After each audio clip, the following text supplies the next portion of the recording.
अब हम स्टार्ट करते हैं किससे बच्चों? किंगडम। सामने बैठ जाओ, मुझे ऐसा लगता है तुम्हें सामने बैठना चाहिए। सामने बैठ जाओ।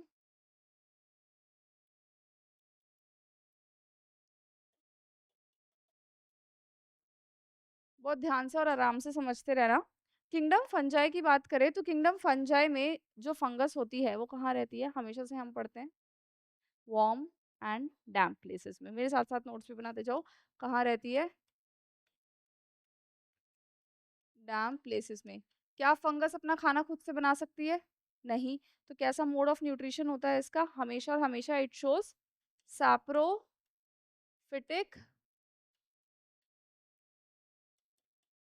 Mode of nutrition. ठीक है, सैप्रोफिटिक मोड ऑफ न्यूट्रिशन। ठीक। अब अगर मैं बात करूँ ये तुम्हें फंगस कहाँ कहाँ मिलेगी, so it is cosmopolitan in occurrence. कैसी है ये? कॉस्मोपॉलिटन। कॉस्मोपॉलिटन का क्या मतलब है? तुम्हें ये हर जगह मिलेगी, एवरीवेयर। हवा में, पानी में, गंदी सी चीज है, कोई सड़ी हुई चीज वहां पे, किसी एनिमल के ऊपर, अंदर पैरासिटिक भी हो सकती है। ठीक है, पॉइजनस भी हो सकती हैं। अब अगर हम बात करें किसकी, बेसिक की, फंगस का स्ट्रक्चर कैसा होता है? हेडिंग डालो स्ट्रक्चर।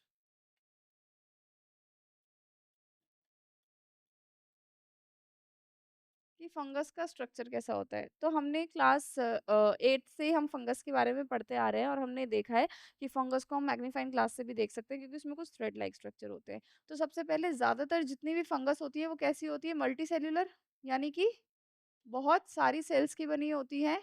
एक्सेप्ट कौन सी ऐसी फंगस है जो यूनिसेल्यूलर है ना? यीस्ट कैसी होती है? यूनिसेल्यूलर होती है। अब होता क्या है, फंगस में थ्रेड लाइक स्ट्रक्चर्स होते हैं कुछ इस तरीके से। इन थ्रेड लाइक स्ट्रक्चर को हम क्या बोलते हैं? हाइफी, है ना? थ्रेड लाइक स्ट्रक्चर होते हैं फंगस में जिसको हम क्या बोलते हैं? हाइफी। ये हाइफी स्पेशलाइज हो जाते हैं, इन्हीं हाइफी में स्पेशलाइजेशन आ जाती है और वो असेक्सुअल और सेक्सुअल दोनों तरीके का रिप्रोडक्शन कर सकते हैं by forming some specific structures. ठीक है, कलेक्शन देखो, एक सिंगल थ्रेड को हम क्या बोलते हैं? हाइफी। कलेक्शन ऑफ हाइफी को हम क्या बोलते हैं? ठीक है। ठीक है, अब होता क्या है, कुछ हॉरिजॉन्टल हाइफे हैं के ऊपर क्या बन जाता है? इस तरीके से हाइफे बन जाता है जो कि इरेक्ट होता है। कैसा हाइफे है ये? इरेक्ट। इरेक्ट का मतलब जो कि वर्टिकल पोजीशन में है। इसके ऊपर एक बल्ब लाइक स्ट्रक्चर बन जाता है, उस स्ट्रक्चर को हम बोलते हैं स्पोरेंजिया। क्या बोलते हैं? और उस स्पोरेंजिया के अंदर किसकी फॉर्मेशन होती है? स्पोर्स की। किसकी फॉर्मेशन होती है? स्पोर्स की। तो हाँ, काइटिन।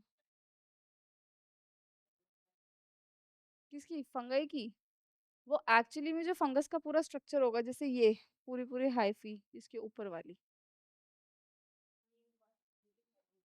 हम्म, फंजाई का पूरा स्ट्रक्चर इसी का बना हुआ है। ठीक है, तो अब यहाँ पे क्या है, ये जो पूरी की पूरी चीज है जिससे स्पोर बन रहा है इसको हम क्या बोलते हैं? Fruiting body. तो फ्रूटिंग बॉडी में क्या होता है? स्पोरेंजिया। स्पोरेंजिया से क्या बन रहे होते हैं? स्पोर्स बन रहे होते हैं। ठीक है, डन। अब देखो, ये जो हाइफी हैं ये दो तरीके के हो सकते हैं, इधर देखना। Hyphae can be of two types. कैसे? मान लो ये मैंने एक हाइफी बनाया और मैंने ऊपर ही लिख दिया कि फंगस कैसी होती है? Multi cellular. तो इसमें क्या होंगे बेटा? मल्टीपल न्यूक्लियस प्रेजेंट हो सकते हैं।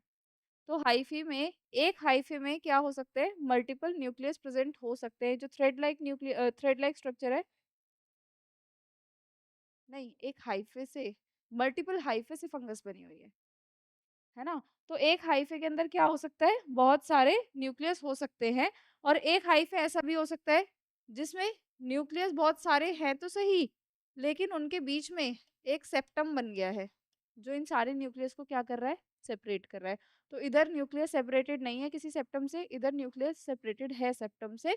तो यहाँ इस तरीके के हाइफे को हम बोलते हैं ए सेप्टेट, और इस तरीके की हाइफे को हम क्या बोलते हैं, सेप्टेट। समझ में आया? ठीक है। अब क्योंकि यहाँ पे मल्टीपल न्यूक्लियस प्रेजेंट है, तो मल्टीपल न्यूक्लियस के लिए हम एक टर्म यूज करते हैं, क्या, सिनोसिटिक। एक टर्म यूज करते हैं सिटिक। इसका मतलब कि एक सेल में क्या है, मल्टीपल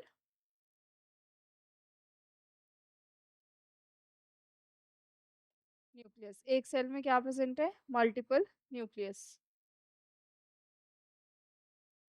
ठीक।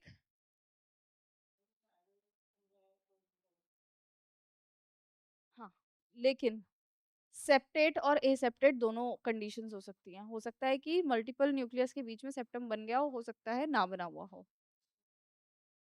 किसमें? हाँ, नहीं, क्योंकि उतने नीडेड नहीं होगी जितने थे उतने। मैंने कहा था ना कि पूरी लिस्ट है वैसे तो, पर हम उतना ही करेंगे जितना हमारे काम का है। सारे नहीं, देखो यहाँ पे तो ये अलग अलग सेल्स बना दिया ना इन्होंने। ठीक है। सिर्फ जैसे कि जिसके पास न्यूक्लियस नहीं है, जिसके पास मोर देन वन न्यूक्लियस है, वो सारी चीजें जाती हैं। डन। अब मेरी बात सुनो, फंगस की जो सेल वॉल होती है वो किसकी बनी होती है, बहुत इंपॉर्टेंट है। एनिमल किंगडम में मैंने तुम्हें आर्थ्रोपोडा फाइलम लिखवाया था। आर्थ्रोपोडा, हाँ, लिख लो, लिख लो।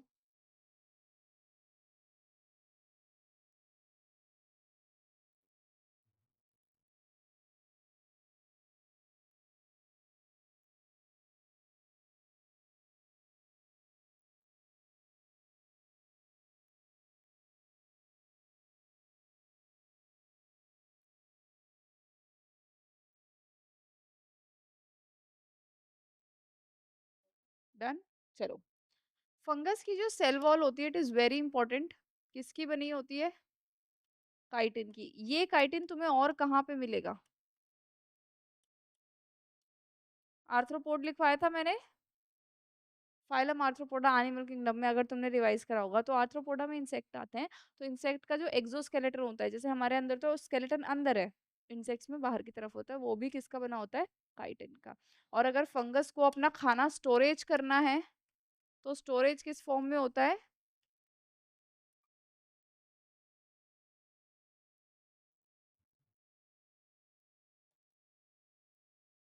जो कार्बोहाइड्रेट स्टोर है, जो फूड स्टोरेज है, वो किसकी फॉर्म में है, ग्लाइकोजन की फॉर्म में। ठीक।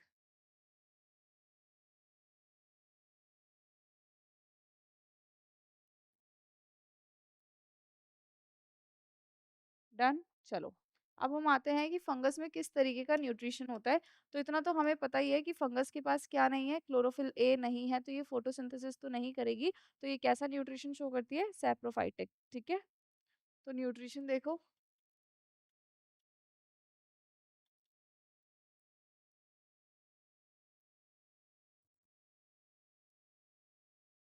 यहाँ मैं 3 मोड लिख रही हूँ इसके न्यूट्रिशन के। It may be saprophytic, it may be parasitic, and it can form symbiotic relationship. समझते हो तीनों टर्म से, जैसे लाइकन, माइकोराइजा। तो सैप्रोफाइटिक के अंदर क्या है, किस पे फीड करेगी ये, डेड डिकेइंग मैटर पे। So it will feed on dead and decaying matter. अब होगा क्या, जैसे माइसीलियम देखिए तुमने, अभी मैंने बताया था, उस माइसीलियम से कुछ एंजाइम्स निकलेंगे, किसके ऊपर, डेड डिकेइंग मैटर पे। फिर वो डेड डिकेइंग मैटर जो है वो डिसॉल्व हो जाएगा एंजाइम की वजह से, और फिर वो जो माइसीलियम है उस खाने को एब्जॉर्ब कर लेगी। इस तरीके से जो न्यूट्रिशन लिया जा रहा है वो हो जाएगा आपका सैप्रोफाइटिक। पैरासिटिक का क्या मतलब है, कि किसी ऑर्गेनिज्म पे, यानी होस्ट ऑर्गेनिज्म पे। तो कहाँ मिल सकती है आपको, ऑन प्लांट्स एंड एनिमल्स। तो एनिमल्स पे फंगल इन्फेक्शन होता है, तो हमने पढ़ा भी था, जैसे एपिडर्मोफाइटिन, ट्राइकोफाइटिन, जब मैंने तुम्हें पढ़ाया था कि फंगल इन्फेक्शन हो जाता है ना। उसके अलावा प्लांट्स में भी बहुत सारा ऐसा प्लांट होता है, जैसे रस्ट लग गई वीट पे, सुना है। है ना? तो वो सारी चीजें किसकी वजह से होती है? फंगस की वजह से। Next is the symbiotic relationship. इसमें आपके दो एग्जांपल है, कौन कौन से? लाइकन, लाइकन में relationship is in between algae and fungi. Algae क्योंकि इसके पास क्या है? क्लोरोफिल है, सो ये क्या करेगी? फोटोसिंथेसिस। फंगस के पास क्या है? बेसिकली ये प्रोवाइड करेगी शेल्टर, प्रोटेक्शन देगी, ये सारी चीजें करेगी। दूसरा एग्जाम्पल है यहाँ पे माइकोराइजा। किस किस के बीच में होता है ये mycorrhiza? Roots of higher plant और फंगल हाइफा। अब फंगस क्या करती है? फॉस्फोरस एब्जॉर्ब करेगी और किसको प्रोवाइड कर देगी? हायर प्लांट के रूट्स को। फंगस को खाना मिल जाएगा वहां से। बिल्कुल वैसे ही। ठीक है, तो माइकोराइजा फंगल एसोसिएशन है हायर प्लांट्स के साथ। ठीक। हाँ, लिखा नहीं है।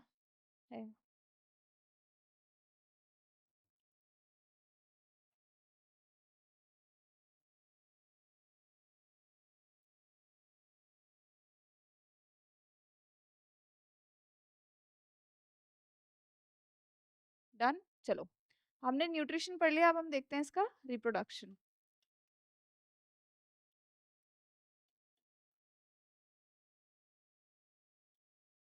देखो, फंगस को इतना हायर ऑर्गेनिज्म तो है नहीं, काफी लोअर कैटेगरी में ही आता है, मल्टी सेल्यूलर है बट सिंपल ही है। तो यहाँ पे 3 मोड से रिप्रोडक्शन हो सकता है। कौन कौन सा बच्चों? ये एसेक्सुअल भी शो करेगी, ये वेजिटेटिवली भी रिप्रोड्यूस करेगी, एंड ये कौन सा? सेक्सुअल मोड ऑफ रिप्रोडक्शन भी शो करेगी। तो ये तीनों मोड्स ऑफ रिप्रोडक्शन को शो करती है। अगर मैं बात करूं असेक्सुअल मोड ऑफ रिप्रोडक्शन, तो आपको एकदम से क्लिक होना चाहिए यीस्ट। यीस्ट एक फंगस है, क्या शो करती है? बडिंग करती है, नहीं करती? यीस्ट में बडिंग होती है। तो यहाँ पे असेक्सुअली किस किस पर उससे कर सकता है ये बडिंग? दूसरा, ऐसी फंगस क्या जो हाइफ है वो फिलामेंटस है ना, जैसे स्पायरोगायरा फिलामेंटस होती है, तो उसमें भी क्या हो जाती है? फ्रेगमेंटेशन। तो यहाँ पे भी क्या हो सकती है?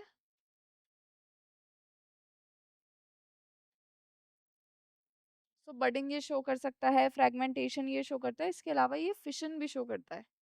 क्या शो करता है? यीस्ट भी फिशन शो करता है, पता है तुम्हें? बडिंग के अलावा यीस्ट फिशन भी शो करता है। ठीक।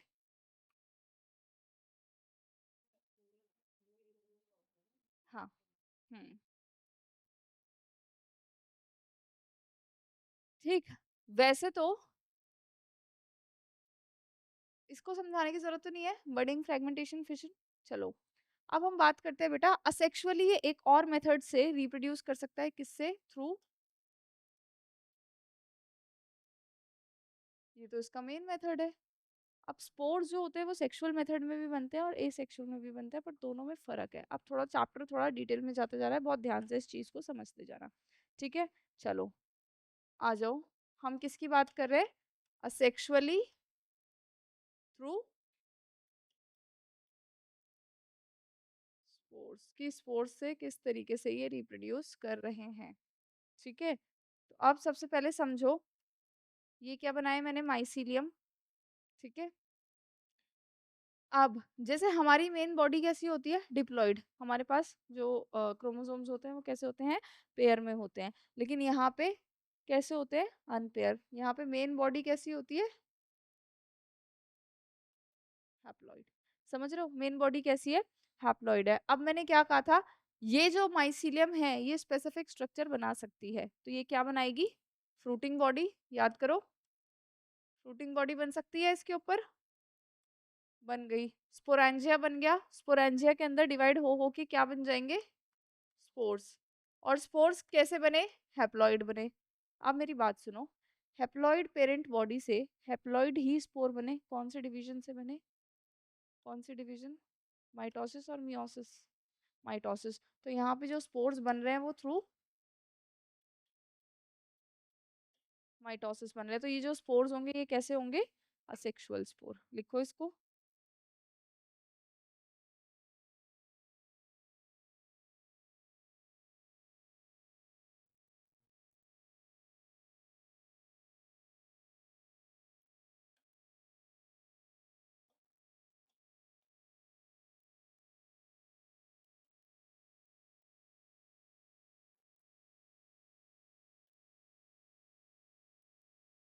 अब मैं तुम्हें स्पोर्ट्स की क्लासिफिकेशन बताऊंगी कि स्पोर्ट्स किस किस तरीके से क्लासिफाई किए जाते हैं। इफ स्पोर इज, पहली क्लासिफिकेशन है किस पे डिपेंड करती है, मोटाइल है या नॉन मोटाइल है। तो मोटाइल कब होगा, जब स्पोर्ट्स के पास क्या प्रेजेंट होगा, फ्लेजेला, है ना। अगर उसके पास फ्लेजेला प्रेजेंट है तो वो कैसा हो जाएगा, मोटाइल। तो अगर वो मोटाइल है कि उसके पास फ्लेजेला प्रेजेंट है, तो अब हम स्पोर को एक स्पेशल नाम देंगे, क्या बोलेंगे हम उसको, जू स्पोर। और अगर वो नॉन मोटाइल है तो हम उसको क्या बोल देंगे, फिर हम उसको क्या बोलेंगे बेटा, ए प्लानोस्पोर। तो अगर आपका जो स्पोर है वो मोटाइल है तो जूस्पोर, और अगर नॉन मोटाइल है तो क्या हो जाएगा, वो ए प्लानोस्पोर बनेंगे, अभी बनेंगे जब हम सेक्सुअल रिप्रोडक्शन देखेंगे। ठीक है। उसके अलावा ये जो स्पोर्स हैं, आ जाओ इधर आ जाओ, ये जो स्पोर है ये फ्रूटिंग बॉडी पे कैसे बन रहे हैं उस पर भी डिपेंड करता है कि स्पोर इज एक्सोजिनस और एंडोजिनस। सेकंड मैं बता रही हूँ आपको कि स्पोर एक्सोजिनस है या फिर एंडोजिनस है। अब एक चीज बहुत ध्यान से सुनो, ये तुम्हारी माइसीलियम, ये फ्रूटिंग बॉडी, अगर स्पोर स्पोरेंजिया के अंदर बन रहे हैं या किसी कवर के अंदर बन रहे हैं, तो अंदर के लिए हम एंडोटर्म यूज करते हैं ना, तो ये वाले कैसे स्पोर हो जाएंगे। लेकिन अगर ये रही माइसीलियम, ये रही फ्रूटिंग बॉडी, और स्पोर जो है वो खुले में बन रहे हैं, यानी कि कोई भी उसके आसपास क्या नहीं है, स्पोरेंजियम, तो अब ये कैसे हो गए,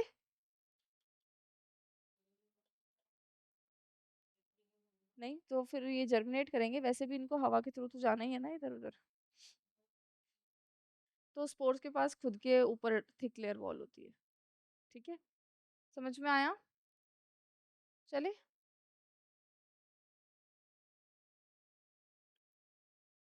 अभी आपने मेरे से बोला था कि क्या सेक्सुअल रिप्रोडक्शन में भी स्पोर बनते हैं, तो वो भी क्लासिफिकेशन है कि स्पोर कैन बी सेक्सुअल और एसेक्सुअल। अब देखो मैं यहाँ पे समझाती हूँ तुम्हें, पहले इसको नोट डाउन करो।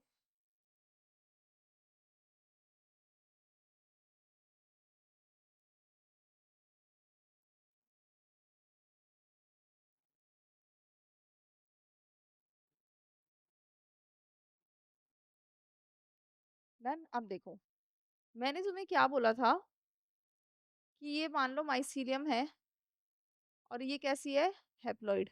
और अगर मुझे स्पोर बनाने हैं जो कैसे हैं, हैप्लॉइड, तो कौन सी डिवीजन होगी इसमें, ठीक है, माइटोसिस। तो अगर स्पोर आपके माइटोसिस से बन रहे हैं तो वो कौन से हो जाएंगे, समझ में आया। होगी, अभी मैं बताती हूँ कैसे सेक्सुअल स्पोर बनेंगे। सपोज करो ये एक माइसीलियम है एन, ये दूसरी माइसीलियम है एन, दोनों किसी ना किसी तरीके से इन्होंने गैमेट्स बनाए। सपोज करो इसने गैमेट बनाया, एक गैमेट इसने बनाया, दूसरा गैमेट इसने बनाया, ये गैमेट है। ये दोनों गैमेट क्या हो गए, फ्यूज हो गए, तो क्या बन गया, जाइगोट। अब इस जाइगोट में क्या हो रही है, और अब उस जाइगोट की मियोसिस से क्या बन रहे हैं, हो गया ना सेक्सुअल रिप्रोडक्शन। हाँ, क्योंकि वो माइटोसिस से बन जाएंगे। हाँ, यहाँ पे जो स्पोर बनेगा वो मियोसिस से बनेगा, तो अब ये कैसा, हाँ हाँ, क्योंकि फ्यूजन से बना है। समझ में आया डिफरेंस बिटवीन सेक्सुअल स्पोर और एसेक्सुअल। तो एसेक्सुअल स्पोर में आपकी माइटोसिस से बन रहे हैं और सेक्सुअल स्पोर आपके मियोसिस से बन रहे हैं, इसको नोट करो।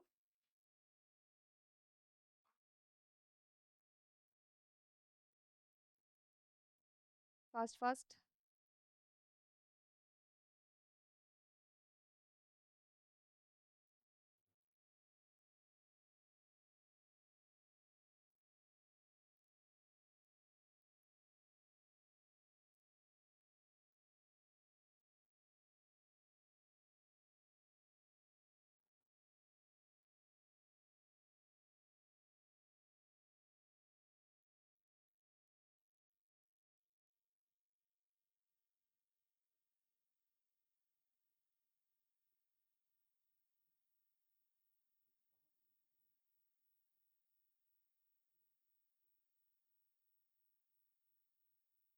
बाकी बच्चे ऑनलाइन ले रहे हैं, चेक करते हैं।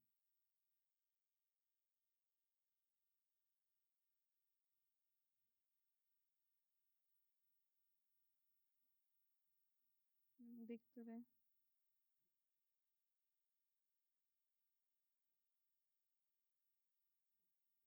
डन। चलो, अब हम पढ़ेंगे सेक्सुअल रिप्रोडक्शन कैसे होता है फंगस में। हेडिंग डालो।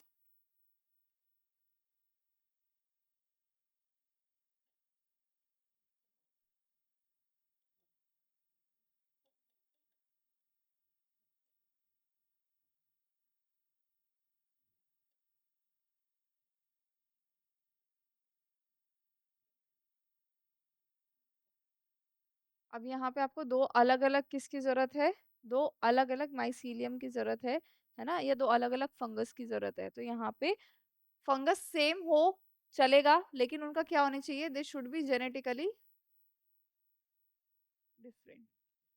अब देखो, ये जो दोनों फंगस है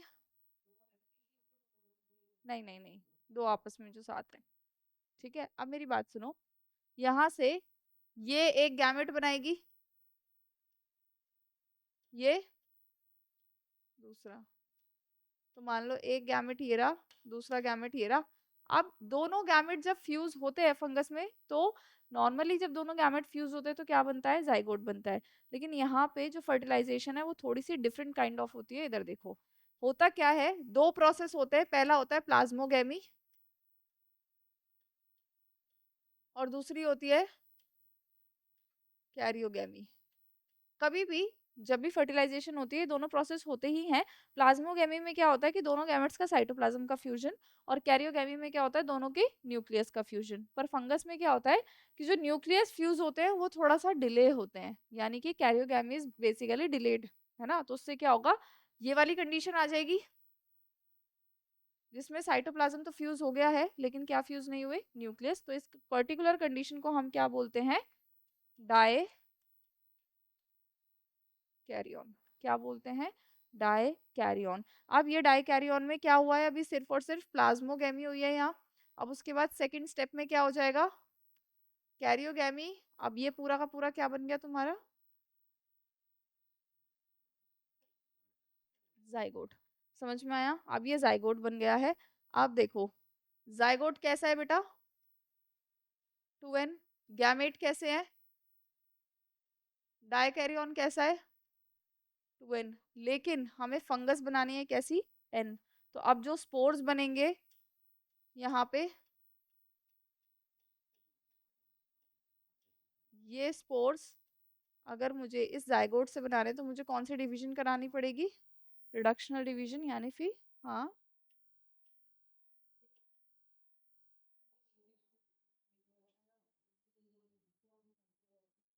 variation is important to changing environment से अडेप्ट करने के लिए ना। समझ में आया इसका, वो सेक्सुअल रिप्रोडक्शन इजी है।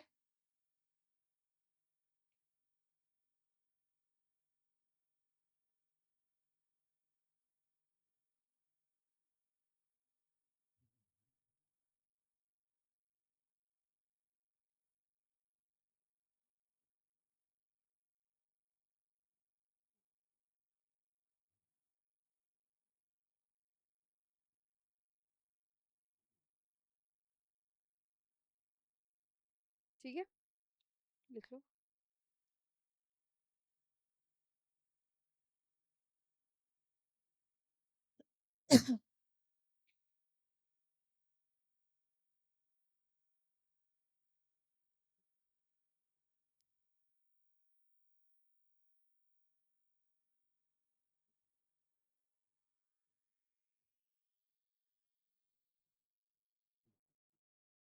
हम्म, जाओ।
लिखो भी। आ जाओ, लिखते जाओ इसको साथ साथ, फिर मैं सारा समझाती हूँ तुम्हें। बहुत जल्दी आ गए तुम।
इसको लिखो, फिर मैं तुम्हें समझाती हूँ ये सारी चीजें हैं क्या।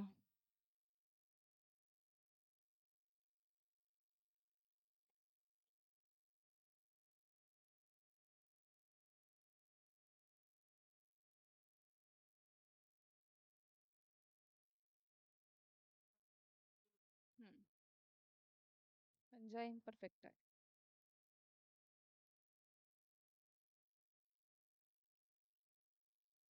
थोड़ा फास्ट लिखो, मैं प्लांट किंगडम भी करना है।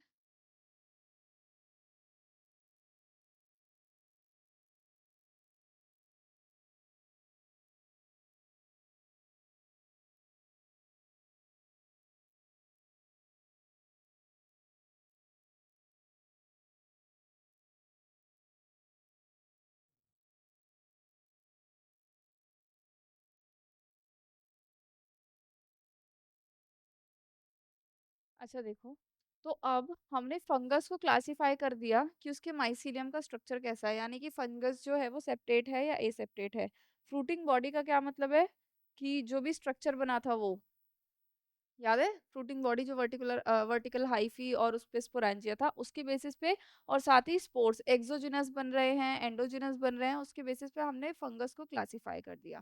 तो फंगस को क्लासिफाई करने के लिए एक और बड़ा डिवीजन है, जिसमें सेक्सुअल रिप्रोडक्शन एब्सेंट है, यानी कोई भी ऐसी फंगस जिसमें हमें पता ही नहीं लग रहा कि इसमें सेक्सुअल रिप्रोडक्शन हो रहा है या कैसे हो रहा है, उसको हमने किस में डाल दिया, ड्यूट्रोमाइसिटीज में।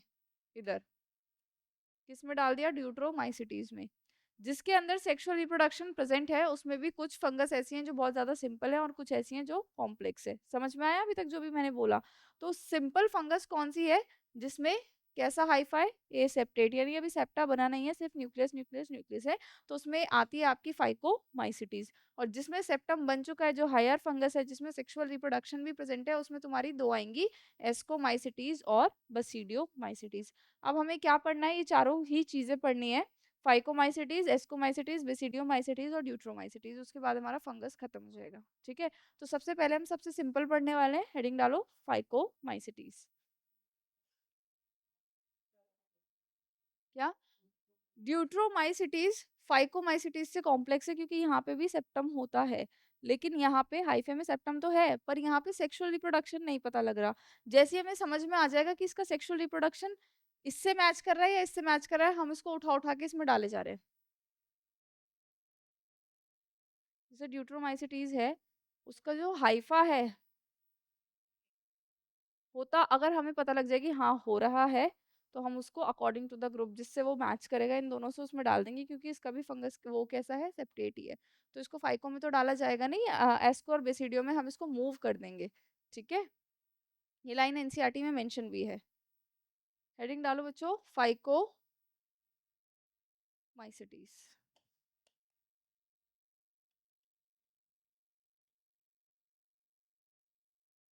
अब अगर तुम्हें स्पोर्ट समझ में आ गया, एक्सोजिनस एंडोजिनस, तो ये तो बहुत ही ज्यादा सिंपल हो जाएगा। तो ये कहाँ पे ग्रो करती है, इट ग्रोज ऑन, हैबिटेट देख लो इसका,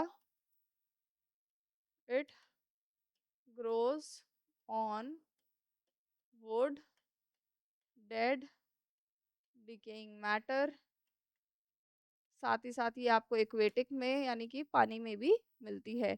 so it is also found in water. It is also aquatic. बाकी फंगस एक्वेटिक है नहीं, ये आपको कहाँ पे मिलती है, पानी में भी मिलती है। और कुछ फंगस यहाँ पे किसका काम करती हैं, ऑब्लिगेट पैरासाइट, यानी कुछ फंगस ऐसी हैं जो अपने होस्ट के बिना रह ही नहीं सकती। तो ये दोनों देख लेना, ये दोनों बहुत अलग चीज है। एक तो एक्वेटिक पानी में कोई फंगस मिल रही है तो कौन सी है वो आपकी फाइकोमाइसिटीज, और ऑब्लिगेट नहीं। सिंपल है ना, ये अभी बहुत लोअर में आ रही है ना इसीलिए। अब इनका स्ट्रक्चर कैसा होगा हाइफे का, हाइफा कैसा है बच्चा इसका, ए सेप्टेट। ए सेप्टेट के साथ साथ हम एक और टर्म लिखते हैं ना, सिनोसिटिक। क्योंकि सेप्टम नहीं बना है तो बस न्यूक्लियस न्यूक्लियस न्यूक्लियस इसके अंदर प्रेजेंट होता है। अब न्यूट्रिशन इसके अंदर कैसा होगा, पैरासिटिक, सिम्बायोटिक और सैप्रोफाइटिक, उसको लिखने की जरूरत नहीं है। अब ये वाली जो फंगस होती है अगर इनकी बात करूं मैं, तो ये एक चीज शो करती है, इट कैन शो फ्रेगमेंटेशन, क्योंकि फिलामेंटस है ना, तो ये फ्रेगमेंटेशन से भी रिप्रोड्यूस कर सकती है। ठीक।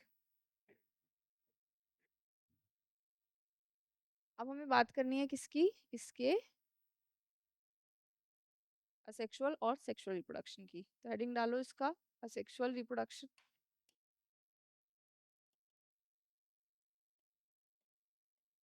किस तरीके से होता है, क्या लगता है सेक्सुअल रिप्रोडक्शन किस तरीके से होता होगा, वही माइटोसिस से स्पोर बनते होंगे। लेकिन हमें ध्यान क्या करना है कि स्पोर्स एंडोजिनस बने हैं या फिर एक्सोजिनस बने हैं, मोटाइल बने हैं या फिर नॉन मोटाइल बने हैं। ये वाली सारी चीजें हमें पता लग जाएंगी तो बहुत आसान हमारा काम हो जाएगा। तो ये रहा क्या, माइसीलियम। ये रही क्या, फ्रूटिंग बॉडी। फ्रूटिंग बॉडी के आसपास देख लो मैं क्या बना रही हूँ, मैंने क्या बना दिया, स्पोरेंजिया। इसके अंदर क्या प्रेजेंट है, स्पोर्स। तो ये भी एन, जो स्पोर बने वो भी कैसे, एन। ये जर्मिनेट हो जाएंगे और क्या बना देंगे वापस से, सही है। स्पोर अंदर बने हैं या बाहर बने हैं, तो ये कैसे हो जाएंगे स्पोर्स, इट इज एंडोजीनस।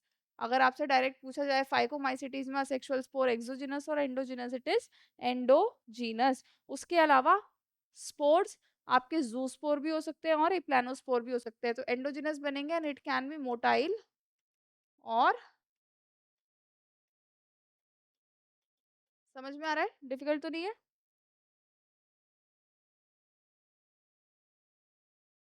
अब आते हैं हम किस पे, सेक्सुअल रिप्रोडक्शन पे। चले, सेक्सुअल रिप्रोडक्शन याद है क्या होना है, माइसीलियम से गैमेट्स बनने हैं, उसके बाद फ्यूजन होनी है। फ्यूजन में मैंने क्या बताया था, पहले क्या होती है प्लाज्मोगेमी, फिर क्या होती है कैरियोगेमी, फिर क्या होता है जाइगोट में मियोसिस, और मियोसिस से क्या बनती है फंगस। फाइकोमाइसिटीज एक ऐसी फंगस है जिसमें प्लाज्मोगेमी के तुरंत बाद क्या हो जाती है, कैरियोगेमी। तो यहाँ पे आपको डाइकैरियन देखने को नहीं मिलता है। ठीक है, डाइकैरियन याद है जिसमें दो न्यूक्लियस दिख रहे थे। तो यहाँ पे हेडिंग डालो बच्चों, सेक्सुअल रिप्रोडक्शन।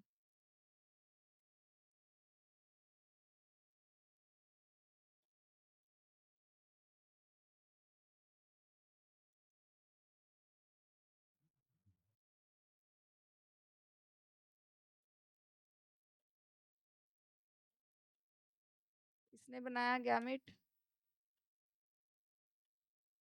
इसने बनाया गैमेट, फिर क्या हो जाएगा यहाँ पे, plasmogamy is immediately followed by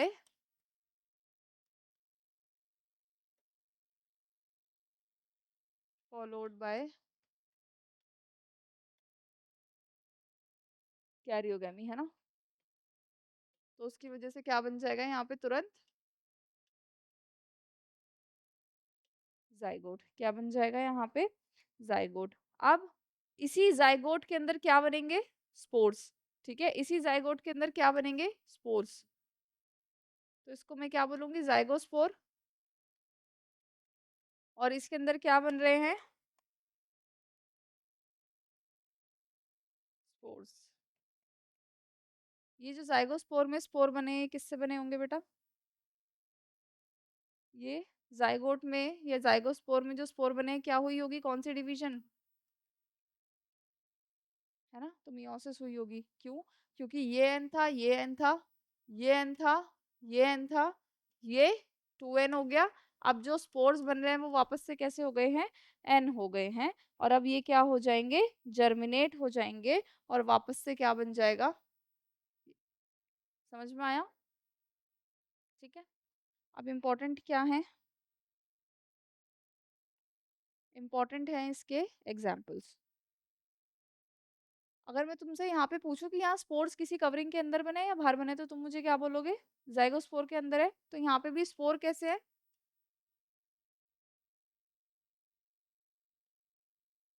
और यहाँ पे स्पोर होते हैं मोटाई। ठीक है, एंडोजीनस है।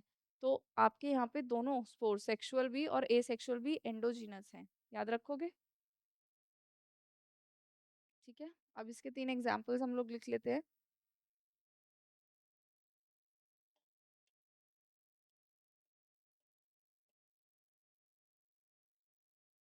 आम से याद रखना है। ठीक है, इसके एग्जाम्पल एल्ब्यूगो, राइजोपस जो ब्रेड मोल्ड है वो इसी में आती है, और म्यूकर। तो ये आर्म, ARM, आर्म से इसको याद कर लेना। ठीक है।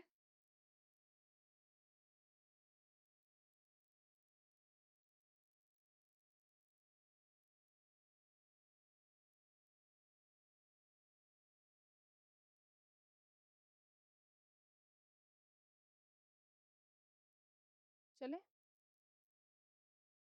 ठीक है। नेक्स्ट है आपकी एस्कोमाइसिटीज। एस्कोमाइसिटीज जो है उसमें हाइफे कैसे हैं? सेप्टेट, देखो, है ना, हायर फंगस है। हेडिंग डालो asco. It is commonly known as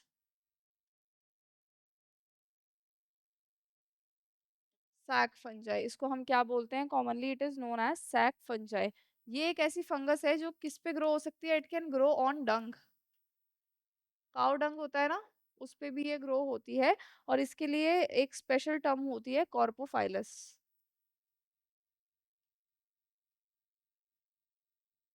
यानी ये किस पे ग्रो हो रही है? डंग पे। तो ये इसका हैबिटेट है। उसके अलावा ये क्या करती है? वही सैप्रोफिटिक है तो डेड डिकेइंग मैटर पे तो होगी, उसकी कोई बात नहीं है। अब इसका स्ट्रक्चर कैसी है? सेप्टेट है। सेप्टेट के साथ साथ ब्रांच्ड भी है। क्या मतलब इसका? कि ऐसी कंडीशन दिखेगी,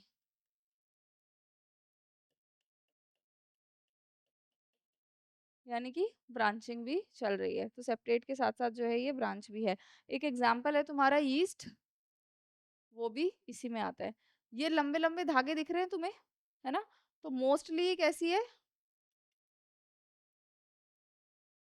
फिलामेंटस, यानी ऐसे लंबे लंबे धागे मिलेंगे। एक्सेप्ट कौन? यीस्ट। ये कैसी है?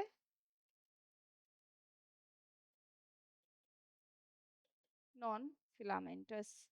ठीक है, डन। ठीक है। अब वही रिप्रोडक्शन, वही तुमको पता है, बडिंग हो गई। इसमें मैंने तुम्हें फिशन भी बताई थी। और क्योंकि यहाँ फिलामेंटस फंगस भी है तो यहाँ पे फ्रेगमेंटेशन भी होगा। तो रिप्रोडक्शन कैन बी थ्रू, तीनों चीजें हो सकती है यहाँ पे। क्या क्या? फ्रेगमेंटेशन शो होगी, बडिंग होगी, और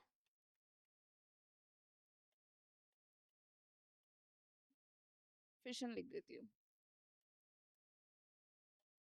तो ये सारी चीजें यहाँ पे हो सकती हैं। ठीक है। अब हम पढ़ेंगे इसका असेक्सुअल और सेक्सुअल रिप्रोडक्शन। ठीक। हेडिंग डालो असेक्सुअल रिप्रोडक्शन। क्या हुआ?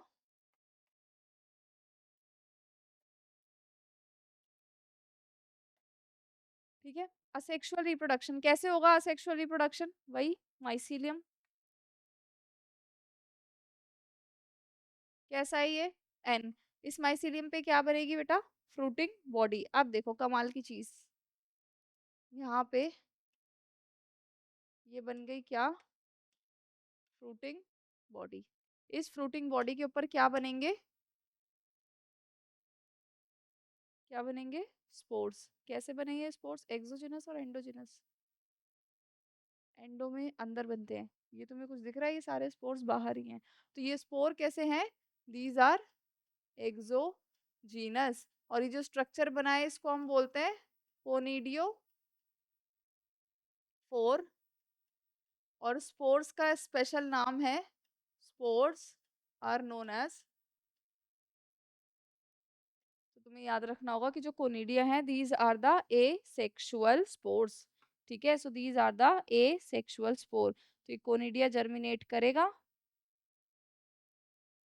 ये जो कोनिडिया है ये जर्मिनेट करेगा और क्या बन जाएगा? तुम्हारा माइसीलियम। डन। चलें आगे। अब हम चलते हैं इसके सेक्सुअल रिप्रोडक्शन पे। इजी था सेक्सुअल, याद कर लेना इसको। ये ये याद करने की चीज है। फिर हम चलते हैं इसके सेक्सुअल रिप्रोडक्शन पे। तो वही सेक्सुअल रिप्रोडक्शन पे तुम्हें पता तो है ही, होना क्या है? क्या? वही सेम पैटर्न होगा कि दो अलग अलग फंगस से गैमेट्स बनेंगे। गैमेट से अब डाइकैरियन बनेगा क्योंकि ये फाइकोमाइसिटीज नहीं है। उसके बाद बनेगा जाइगोट। फिर जाइगोट से, वहां तो जाइगोट में डायरेक्ट स्पोर्स बन गए थे, यहाँ जाइगोट से अलग से फ्रूटिंग बॉडी बनेगी और उसके अंदर स्पोर बनेंगे। तो अब मैं तुम्हें समझाती जा रही हूँ। एक फंगस, दूसरी, इसने गैमेट बनाया, ये हो गए गैमेट्स। ये भी कैसा है? एन। ये भी कैसा है? एन। तो पहले क्या होगी इसकी? प्लाज्मोगैमी, जिसकी वजह से ये वाली स्टेज आ जाएगी। इसको मैं क्या बोलूंगी? डाइकैरियन। अब इसमें क्या हो जाएगी? कैरियोगैमी, जिसकी वजह से ये क्या बन जाएगा? जाइगोट। इतना तो क्लियर है। अब इसके आगे थोड़ी सी अलग चीज होने वाली है। इस जाइगोट के अंदर क्या होने वाली है बच्चे?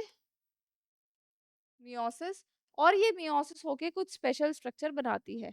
ठीक है, ये मियोसिस करके माइसीलियम बनाएगी जिसके ऊपर लगेगी दोबारा से कोई फ्रूटिंग बॉडी। ठीक है, दोबारा से क्या लगेगी? फ्रूटिंग बॉडी कुछ इस तरीके की। थोड़ा अजीब लग रहा है, इसको ठीक से बनाते हैं। ठीक है, ये जो सैक लाइक स्ट्रक्चर है इसको हम बोलेंगे एस्कस। यहाँ पे जो स्पोरेंजिया बना है इसका स्पेशल नाम है क्या? एस्कस। ठीक है, ये जो एस्कस है, चीज यहाँ पे मैं क्लियर कर देती हूँ। ये जो एस्कस है एक्चुअली में इसके अंदर क्या होनी है? मियोसिस। और यहाँ पे क्या बन जाएंगे? स्पोर। और इन स्पोर का नाम क्या होगा? एस्कोस्पोर। ठीक है, थैले का नाम एस्कस, उसके अंदर जो स्पोर बन रहे हैं एस्कोस्पोर। एंडोजिनस और एक्सोजिनस अंदर बन रहे हैं, तो एस्कोस्पोर आर एंडोजीनस। फिर ये जो स्पोर हैं ये जर्मिनेट करेंगे और क्या बना देंगे? तुम्हारी मेन माइसीलियम। इसके नेक्स्ट संडे से कोशिश है, नहीं तो नेक्स्ट टू नेक्स्ट।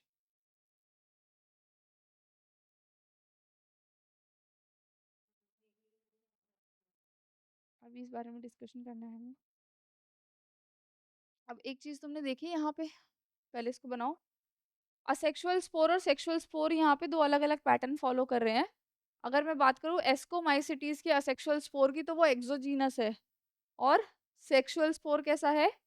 एंडोजीनस है, यानी कि वो अंदर बन रहा है। याद रखना है इस चीज को, मार्क कर लो इस चीज को, नहीं तो मैं लिखवा भी देती हूँ नोट में, यहीं पे पास में ही नोट। हाँ, अंडरलाइन कर लिया? चलो ठीक है, तो लिख भी देती हूँ मैं। जो कोनिडिया है वो कौन सा स्पोर है? एसेक्सुअल। और कैसे बना है? एक्सोजीनस। ठीक है, दूसरा एस्कोस्पोर कैसा है? Sexual spore. और कैसे बन रहा है? एंडोजीनस। समझ में आया? तो इस तरीके से तुम्हारा इसका वो खत्म होता है। अब हमें इसके याद करने हैं क्या बेटा? एग्जाम्पल्स। बहुत सारे इसके एग्जाम्पल्स है, कुछ के बारे में तुम जानते भी हो। पहला एग्जाम्पल जानते हो? तीसरा, दूसरा, तीसरा, इसको भी जानते हो? जानते हो, है ना? चौथा है आपका, ये नहीं जानते होंगे। क्लेविसेप्स, ठीक है। एक और है न्यूरोस्पोरा। इस न्यूरोस्पोरा को हम स्टडी करते हैं, मतलब हम जब जेनेटिक्स की और बायोटेक्नोलॉजी की स्टडी करते हैं तब हम इसको यूज करते हैं। तो यूज फॉर जेनेटिक स्टडीज। हाँ हाँ प्रॉपर, उसके बाद तो ये कंटिन्यू चलेगा, लॉन्ग टर्म चलेगा, फिर इतना शॉर्ट टर्म में नहीं चलेगा। उसके बाद कुछ ऐसी एस्कोमाइसिटीज होते हैं जो हम खा सकते हैं, जो डिलीशियस होते हैं, जैसे कि मॉरल्स एंड ट्रफल्स। ठीक है, ये एग्जांपल्स लिख लो तुम।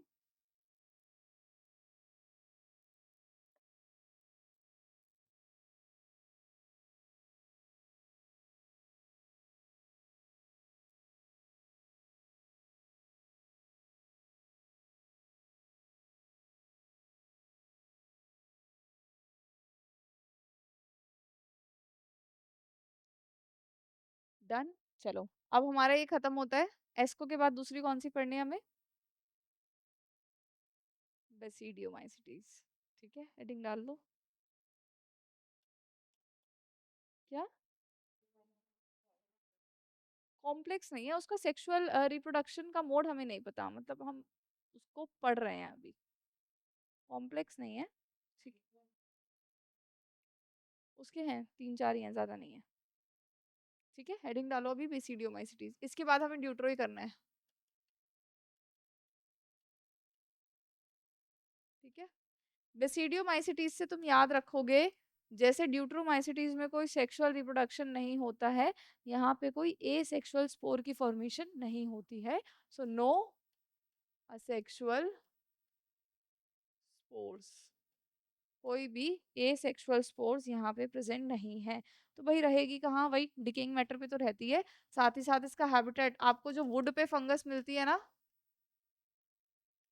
वो कौन सी होती है? Generally basidiomycetes. नहीं, क्लास, है ना?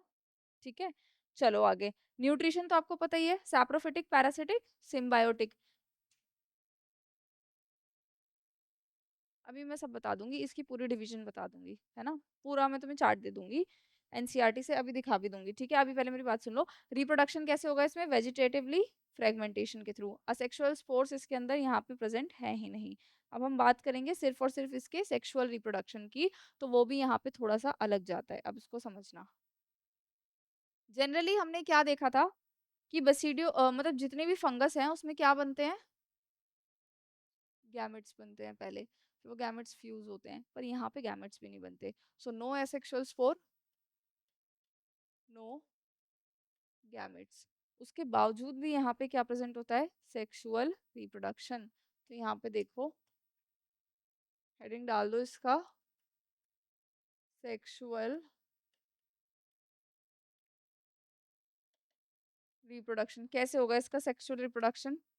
अब सबसे पहले हमें पता होना चाहिए कि ये कैसी फंगस है। सेप्टेट है, पता है हमें, क्योंकि सेप्टेट है। और कैसी है?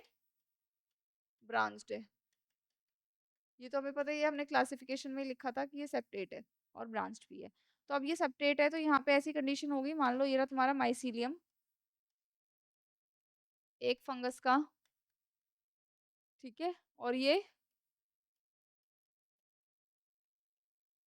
दूसरी फंगस का, ठीक है। अब ये क्या होगा ना, ये आपस में दोनों फ्यूज हो जाएंगे। कैसे हो जाएंगे फ्यूज? ये दोनों आपस में फ्यूज हो जाएंगे, तो आपकी डाइकैरियन वाली स्टेज आ जाएगी या नहीं आ जाएगी? आ गई, बन गया ना आपका डाइकैरियन, है ना? अब इस डाइकैरियन के अंदर क्या होने वाला है? इस डाइकैरियन से ही वो स्ट्रक्चर बनने वाला है, कौन सा? जिसमें क्या बनेगा? स्पोर बनेगा। अभी फिलहाल ये जो माइसीलियम है इसको मैं क्या बोलूंगी? This is an, this is an, this is not 2n, this is n plus n mycelium. समझ में आया? n plus n। ठीक, अब ये जो n प्लस n माइसीलियम है, अब मैंने क्या कहा था? माइसीलियम फ्रूटिंग बॉडी बना सकती है। तो यहाँ पे क्या बनेगी? ये जो n प्लस n माइसीलियम है, इसके ऊपर क्या बनेगी? फ्रूटिंग बॉडी, इस तरीके से। और उसमें क्या होंगे? इस तरीके से स्ट्रक्चर्स होंगे और स्ट्रक्चर्स के अंदर क्या बन रहे होंगे? स्पोर। बेसिडियोमाइसिटीज के स्पोर को बोलते हैं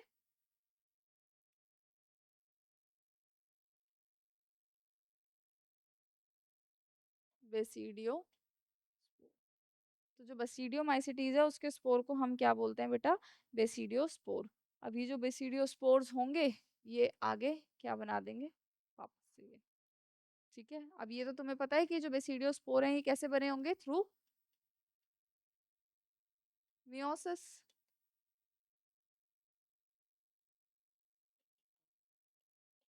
है ना, मियोसिस हुई होगी तब ये बेसिडियोस्पोर जो हैं वो बने होंगे।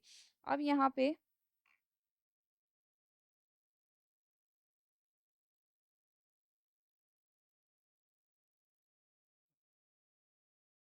अच्छा, एक चीज जो मैंने यहाँ पे थोड़ा सा गड़बड़ बनाया है, ये देखो।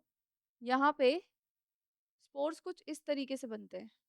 देखो, इनिशियली तो ये बॉडी होती है पर स्पोर्स कुछ इस तरीके से बनते हैं, पूरी प्रॉपर बॉडी नहीं है। तो यहाँ स्पोर्स कैसे हैं? एक्सोजीनस। कैसे स्पोर्स हैं?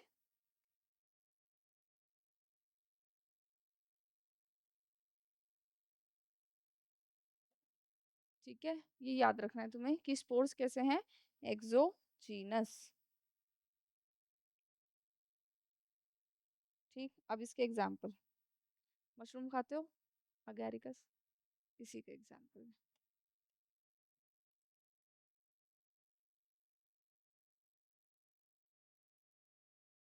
अगैरिकस, यूस्टिलैगो,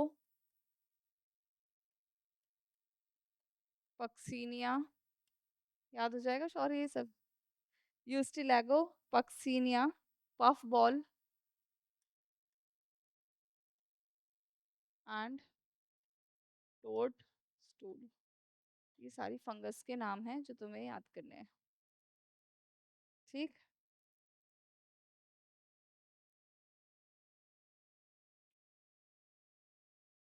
लास्ट हमारा बचा है क्या? ड्यूटेरोमाइसिटीज। उसको फंगस इम्परफेक्टा इसीलिए बोलते हैं क्योंकि उसमें क्या एब्सेंट है? Sexual reproduction. ठीक है, हेडिंग डाल दो ड्यूट्रियोमाइसिटीज।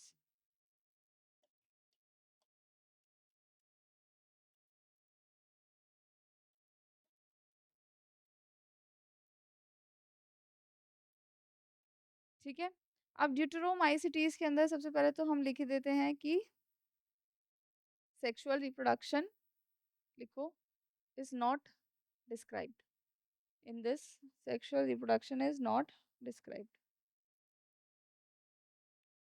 ठीक है, फिर ये मैंने तुम्हें क्या बताया था इसकी हाइफी क्या माइसिलियम कैसी होती है, इसका स्ट्रक्चर कैसा है कि ये कैसी होगी? सेप्टेट। सेप्टेट का मतलब है कि जब हम इसका मोड ऑफ रिप्रोडक्शन या जैसे भी हो रहा है वो पता लगेगा तो हम इसको किस में डाल देंगे? एस्कोमाइसिटीज में या बेसिडियो में। इसको फाइको में नहीं डालेंगे क्योंकि वो ए सेप्टेट होती है और ये कैसी है? सेप्टेट है। ठीक है, रिप्रोडक्शन यहाँ पे दो तरीकों से हो सकता है बच्चों। एक तो यहाँ पे स्पोर बनेंगे, कौन से? कोनिडिया। देखे थे ना कोनिडिया अभी थोड़ी देर पहले, तो वही कोनिडिया यहाँ पे बनेगा और साथ ही साथ ये क्या शो कर सकती है? फ्रेगमेंटेशन। सेक्सुअल रिप्रोडक्शन तो होना ही नहीं है तो क्या क्या बन सकता है यहाँ पे? कोनिडिया और फ्रेगमेंटेशन। ठीक है, एग्जाम्पल इसके तीन हैं। Alternaria, Colletotrichum and Trichoderma. Example.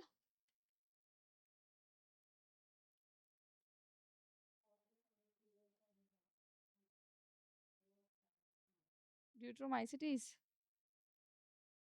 होती हैं बहुत सारे मल्टीपल एग्जाम्पल्स, पर ये वो हैं जो तुम्हें याद होने ही चाहिए क्योंकि एनसीईआरटी में दिए हैं।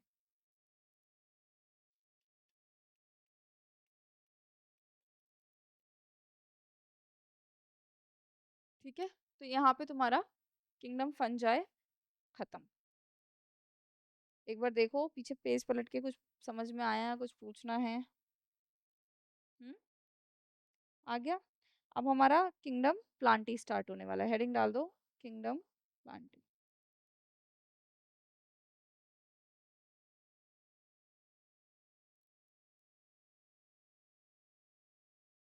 एनसीईआरटी नहीं है ना तुम्हारे पास? एक सेकंड, मुझे एनसीईआरटी खोलनी पड़ेगी।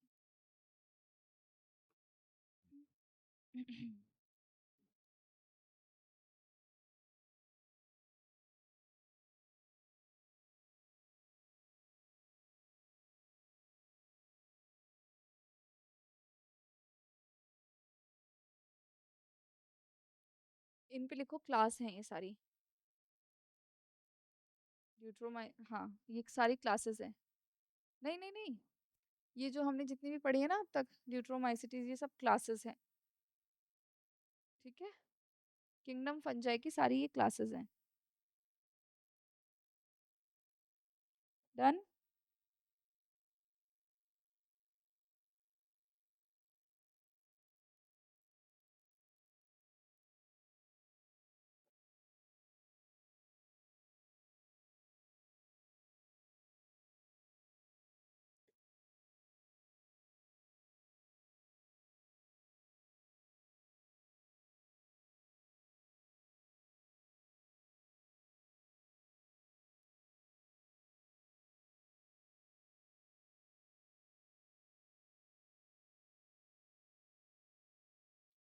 डन शौर्य,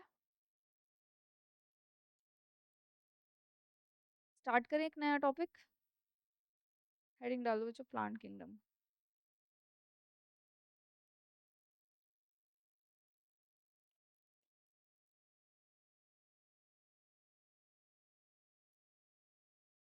कौन आता है भाई प्लांट किंगडम में? जो भी फोटोसिंथेसिस कर रहा है, जिसके पास क्लोरोफिल है, वो किस में आ जाएगा? आपका प्लांट किंगडम में। ठीक है। हाँ, नहीं, वैसे डाला गया है इधर भी, एल्गी में डाल देते हैं हम, जैसे यूनिसेल्युलर एल्गी भी है। ठीक है, चलो अब हम बात कर रहे हैं किसकी? हाँ, यूनिसेल्युलर एल्गी में ही उसको हम कंसीडर करते हैं। ठीक है, अब देखो, प्लांट किंगडम को समझने से पहले दो मेजर टर्म तुम्हें समझ में आनी चाहिए। जैसे उधर माइसीलियम एंड ऑल था, यहाँ पे दो अलग अलग टर्म है। एक टर्म है क्या? गैमेटोफाइट। दूसरी टर्म है स्पोरोफाइट।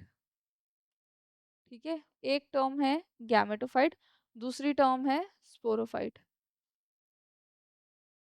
नहीं, गैमेटोफाइट वो है जो गैमेट्स बनाते हैं, समझना बस अभी।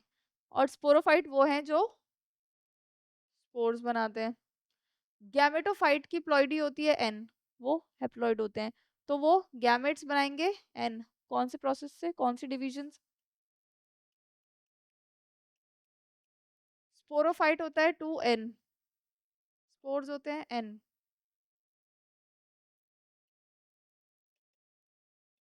अब एक प्लांट के अंदर, यानी जिसको भी हमने प्लांट किंगडम में डाला है, किसको? 5 है हमारे पास ग्रुप्स, कौन कौन से? एल्गी, सिंपल से कॉम्प्लेक्स की तरफ बता रही हूँ। दूसरा ब्रायोफाइट, तीसरा टेरिडोफाइट, चौथा जिम्नोस्पर्म, और पांचवा एंजियोस्पर्म। तो ये सारे के सारे आपको याद रखना है। Algae, bryophyte, pteridophyte, gymnosperm, angiosperm. हम इधर से इधर जा रहे हैं, तो हम कैसे जा रहे हैं बच्चों? From simple to complex. ठीक है, हम किधर से किधर जा रहे हैं? From simple to complex. अब इस चीज को समझने की कोशिश करो, ये मैंने गैमेटोफाइट और स्पोरोफाइट क्या बताया है। एल्गी में गैमेटोफाइट बहुत ज्यादा टाइम तक रहता है, यानी पूरी जिंदगी एल्गी में क्या ही रहता है? गैमेटोफाइट। बस कुछ मोमेंट के लिए क्या बनता है? स्पोरोफाइट। अब गैमेटोफाइट स्पोरोफाइट मेन है, ये तुम्हें कैसे पता लगता है? जो ज्यादा समय तक रह रहा है, जिसपे पत्ती वत्ती आ रही है, और जो डिप्लॉयड मतलब हैप्लॉइड है या डिप्लॉयड है, उन सारी चीजों से आप कैटेगराइज कर पाते हो कि क्या है गैमेटोफाइट या फिर स्पोरोफाइट। जैसे एल्गी का मैंने बता दिया मेन, उसमें क्या रहता है? गैमेटोफाइट। ब्रायोफाइट में दोनों दोनों चीजें आने लगती हैं, यानी कि ये भी उतने टाइम के लिए, ये भी उतने टाइम के लिए। और जैसे जैसे आप जिम्नो और एंजियोस्पर्म के पास जाते रहते हो, तो गैमेटोफाइट जो है वो बहुत छोटा हो जाता है ना? जैसे पोलन ग्रेन जो होती है, उसका वो बहुत छोटा हो जाता है टाइम ड्यूरेशन। तो इधर से इधर हम सिंपल से कॉम्प्लेक्स जाते जाएंगे, तब मैं सारी चीजें तुम्हें और डिटेल में बताती जाऊंगी।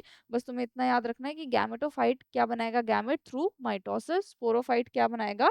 Spores through meiosis. और किसी भी प्लांट में कुछ भी मेन हो सकता है।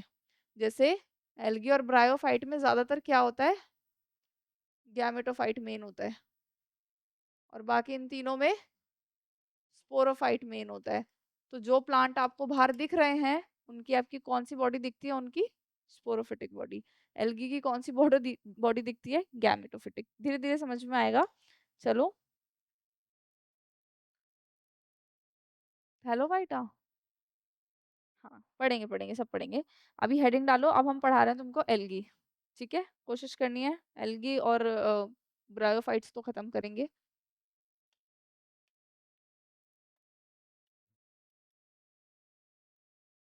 ठीक है, अब हम पढ़ रहे हैं एल्गी। कहाँ मिलती है algae? What is the habitat? ज्यादातर। ज्यादातर। हाँ, एक्वेटिक हो सकती है ज्यादातर, जैसे फ्रेश वाटर में भी मिल सकती है। एक्वेटिक आपको ये फ्रेश वाटर में भी मिलेगी, ब्रैकिश वाटर में भी मिलेगी, मरीन में भी मिलेगी, मल्टीपल प्लेसेस में आपको एल्गी मिल सकती है। साथ ही साथ कुछ एल्गी जो होती हैं वो एक स्लॉथ बियर होता है उसके ऊपर भी होती हैं। मॉइस्ट सॉइल पे भी एल्गी होती है। तो यहाँ पे मैं लिख देती हूँ।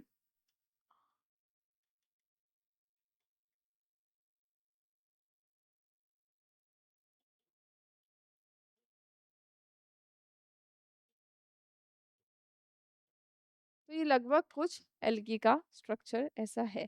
अब हमने बात की थी कि जिसके पास भी क्लोरोफिल है हमने उसको किस में डाल दिया? प्लांट किंगडम में, जिसमें सबसे सिंपल कौन है? आपकी एल्गी। तो एल्गी जो है it can be unicellular algae. So algae can be unicellular.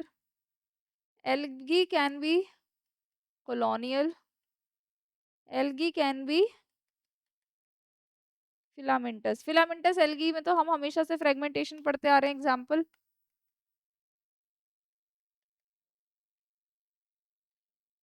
कि स्पाइरल उसका क्लोरोप्लास्ट होता है ना। और यूनिसेल्युलर कौन सी होती है? जल्दी बताओ, अभी नाम ले रहे थे हम थोड़ी देर पहले। बिल्कुल सही। तो यूनिसेल्युलर कौन सी है? क्लैमिडोमोनास। और ऐसी एल्गी जो बहुत सारी कॉलोनीज बनाकर रहती है, एग्जाम्पल याद कर लो। होता क्या है ना, जैसे एक क्लेमिडोमोनास है, वॉलवॉक्स ऐसा लगता है हंड्रेड्स ऑफ क्लेमिडोमोनास साथ में रह रहे हैं कॉलोनी में। तो वो क्या है? Colonial algae. बनाओ इसको।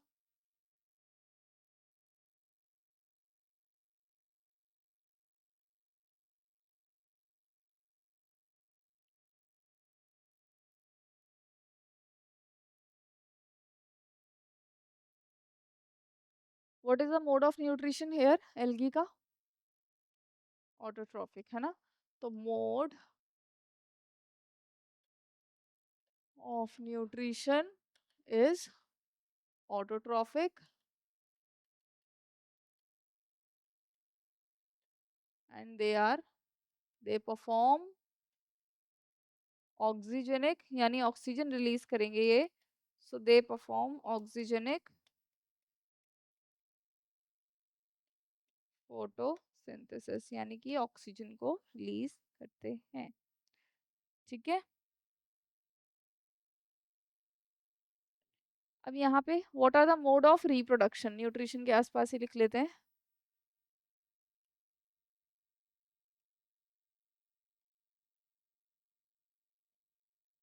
वही तीन मेथड्स रिप्रोडक्शन के, कौन कौन से? Vegetative,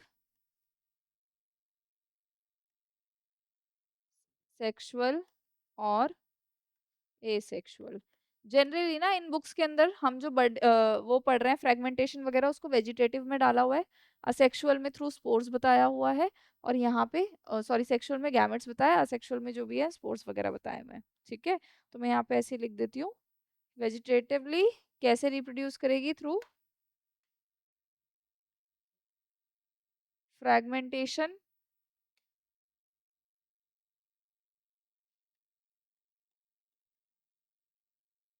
sexually through gametes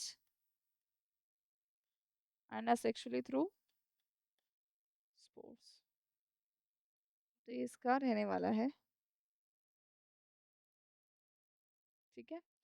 and now based on कि कौन सा पिगमेंट प्रेजेंट है, एल्गी को भी हम और डिवाइड कर देते हैं, ग्रीन एल्गी, ब्राउन एल्गी और रेड एल्गी में। तो अब हमें वो डिविजन्स पढ़नी है।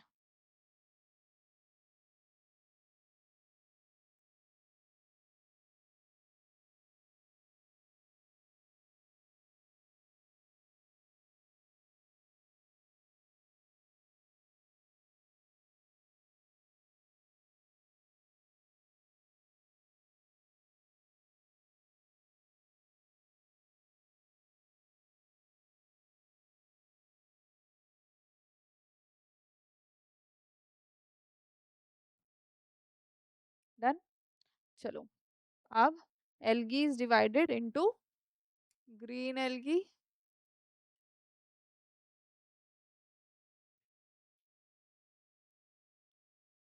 Brown algae and red algae, क्योंकि इनके पास different kinds of pigments present होते हैं. So this is green, brown and red. ठीक है, चले. ग्रीन एल्गी कहाँ रहती है? ज्यादातर आपको मिलेगी ये फ्रेश वाटर में. ठीक है, so green algae is found mainly in fresh water. पर ऐसा नहीं है सिर्फ फ्रेश वाटर में ही आपको मरीन वाटर में भी मिल सकती है, कोई प्रॉब्लम नहीं है. ज्यादातर किस में मिलेगी? फ्रेश में. जो ब्राउन एल्गी है, इट इज ज्यादातर कहाँ मिलने वाली है आपको? मरीन वाटर में मोस्टली, और फ्रेश में रेयरली. ठीक है, ज्यादातर ये आपको कहाँ मिलेगी? मरीन वाटर में. ठीक है, रेड एल्गी की बात करें तो रेड एल्गी के पास एक ऐसा पिगमेंट होता है जो डीप सी से भी, मतलब डीप सी में जो भी सनलाइट पहुंचती है उससे भी काम चला लेता है. तो ये कहाँ मिलेगी आपको? डीप सी वाटर में. तो यहाँ पे लिखो, मरीन वाटर में ज्यादा मिलती है, और किधर मिलेगी? डीप सी में. ऐसा नहीं है फ्रेश वाटर में भी मिलेगी, फ्रेश वाटर में भी होती हैं पर कम. तो लिख देती हूँ मैं, फ्रेश वाटर में है but there are only some red algae, पर ये डीप सी में आपको बहुत देखने को मिलती है. ठीक है, नाउ अगर मैं बात करूं इनके स्ट्रक्चर का, पहला पॉइंट तो था हैबिटेट. दूसरा अगर हम बात करें इसके स्ट्रक्चर का, तो green algae can be unicellular, it can be multicellular and filamentous. कौन सी है ग्रीन यूनिसेल्युलर एल्गी? अभी हम नाम पढ़ ही रहे थे उसका, बताओ. क्लेमिडोमोनस. क्लेमिडोमोनस का स्ट्रक्चर ना कुछ इस तरीके से होता है, यानी क्लेमिडोमोनस होती है मोटाइल. तो मोटाइल का एग्जाम्पल क्या है? क्लेमिडोमोनस.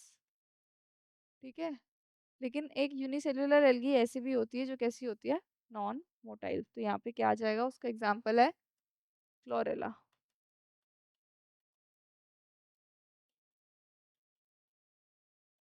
ठीक है,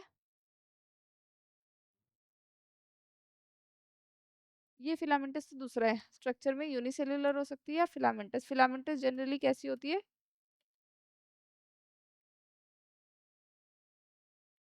मल्टी सेल्युलर. ठीक है, अब फिलामेंटस के एग्जाम्पल जैसे क्लेडोफोरा, स्पायरोगायरा, यूलोथ्रिक्स, तो एग्जाम्पल्स लिखती हूँ.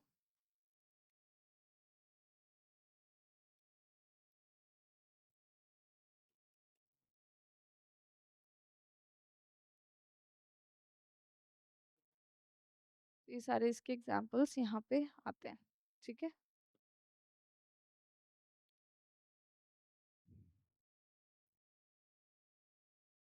यहाँ पे जनरली सारी की सारी फिलामेंटस ही होती हैं, जो भी एग्जाम्पल आएंगे.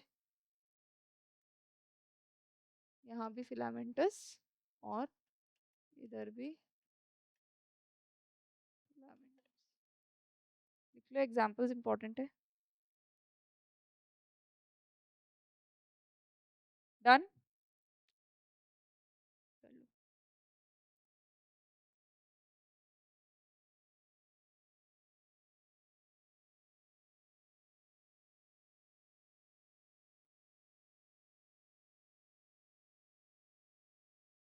डन. चलो, आगे बनाते हैं इसको और कंप्लीट करते हैं.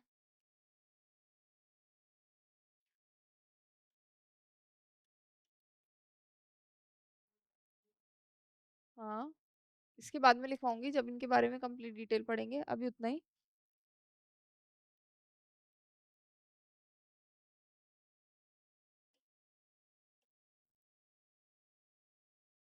अभी लाइफ साइकिल भी पढ़ानी है ना इसकी. हाँ, सारे ही. ग्रीन भी होती है मल्टी, पर वो दो यूनिसेल्युलर के एग्जाम्पल मैंने आपको लिखवा दिए. ठीक है, अब यहाँ पे दूसरा पॉइंट जिसको लेके हम बात करेंगे, सेल वॉल. किसकी बनी हुई है? ग्रीन एल्गी की, सेल्यूलोज की प्लस पेक्टिन। ब्राउन एल्गी की, सेल्यूलोज की प्लस एल्जिन। रेड एल्गी की, सेल्यूलोज प्लस कैराटीन। ठीक है।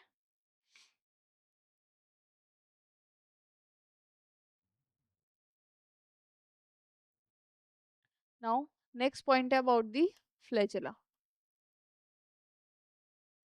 अब देखो एल्गी के ऊपर, पूरे एल्गी के ऊपर तो फ्लैजेला होगा नहीं, तो अगर हम फ्लैजेला की बात कर रहे हैं तो हम किसकी बात कर रहे हैं कि जब स्पोर्स बन रहे हैं या गैमेट्स बन रहे हैं उनके पास कितना और कैसे फ्लैजेला है। समझ में आया? हम्म, कि हम एल्गी की फ्लैजेला की नहीं बात कर रहे हैं, हम किसकी फ्लैजेला की बात कर रहे हैं यहाँ पे?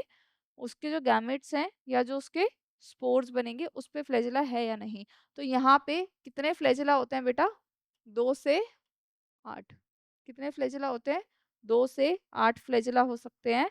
और कैसे होते हैं? Apical and equal. For example अगर ऐसे गैमेट्स है तो एपेक्स पे प्रेजेंट होंगे और लगभग इक्वल इक्वल उसका लेंथ का फ्लैजेला यहाँ पे प्रेजेंट होता है। ठीक है। यहाँ पे भी कितने होते हैं?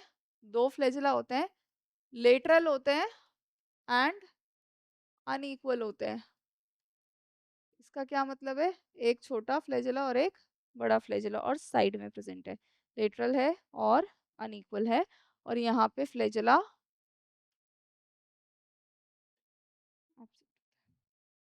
ठीक है।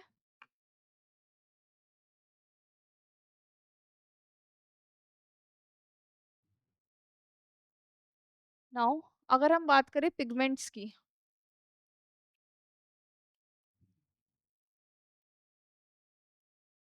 पिगमेंट्स की, ग्रीन एल्गी के पास क्लोरोफिल ए होता है प्लस क्लोरोफिल बी होता है। ब्राउन एल्गी के पास क्लोरोफिल ए होता है प्लस क्लोरोफिल सी होता है। रेड एल्गी के पास क्लोरोफिल ए होता है प्लस क्लोरोफिल डी होता है। समझ में आया?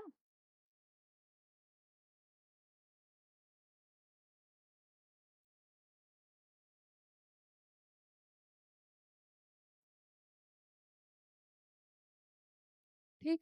अब देखो ग्रीन एल्गी ग्रीन है किसकी वजह से? क्लोरोफिल की वजह से नॉर्मली। लेकिन ब्राउन एल्गी ब्राउन है और रेड एल्गी रेड है। क्यों? क्योंकि उसके पास एक और पिगमेंट प्रेजेंट होता है। जैसे ब्राउन एल्गी के पास ए सी क्लोरोफिल के अलावा एक और पिगमेंट प्रेजेंट होता है जिसको हम बोलते हैं फ्यूकोजैंथिन। रेड एल्गी के पास एक रेड कलर का पिगमेंट प्रेजेंट होता है जिसको हम बोलते हैं फाइको एरिथ्रिन। ठीक है, फाइको एरिथ्रिन। ठीक। क्या? क्या इसमें?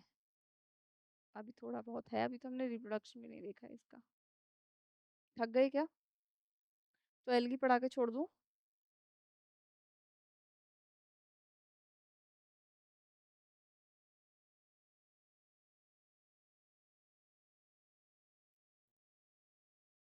स्टोरेज। किस किस तरीके से स्टोरेज मतलब ये लोग करते हैं आपस में? तो यहाँ पे देखो ग्रीन एल्गी का जो स्टोरेज फॉर्म है it is starch. Green algae starch की फॉर्म में स्टोर करती है। ठीक है।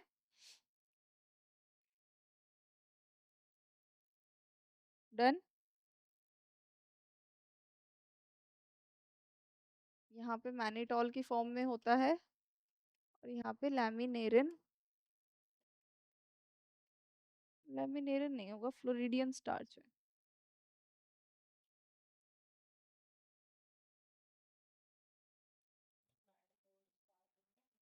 हम्म।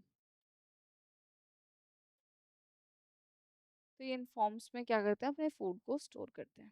ठीक है।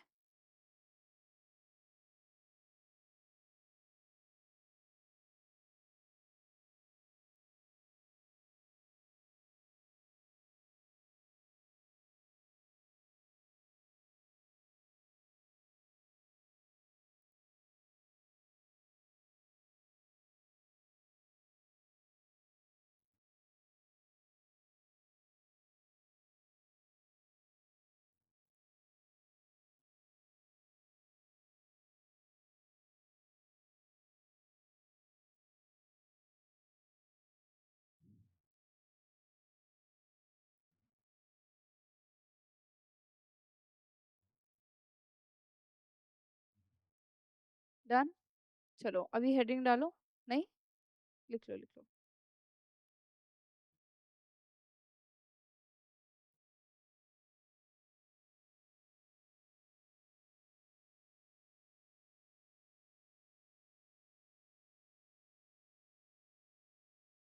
डन, लिख लो। Floridean starch. अब हेडिंग डालो, sexual reproduction in algae.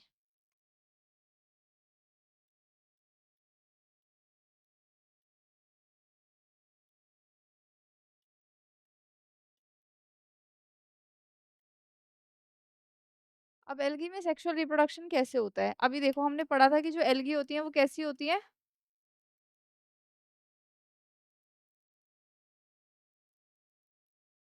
Filamentous होती है ना? तो फिलामेंटस एल्गी है। अब एल्गी क्या बना सकती है? गैमेट्स। सेक्सुअल रिप्रोडक्शन हो रहा है, ठीक है। एल्गी क्या बनाएगी? एल्गी बनाएगी गैमेट्स। अब देखो, एल्गी की जो मेन प्लांट की बॉडी होती है जो हमें दिखती है, वो होती है हेप्लॉइड। अब हेप्लॉइड बॉडी है तो इसका मतलब ये गैमेटोफाइट है या स्पोरोफाइट है? गैमेटोफाइट है ना? गैमेटोफाइट हेप्लॉइड भी होता है और गैमेटोफाइट गैमेट्स भी बना रहा है। तो जो मेन प्लांट बॉडी है यहाँ पे वो क्या है जो हमें दिखती है एल्गी की? It is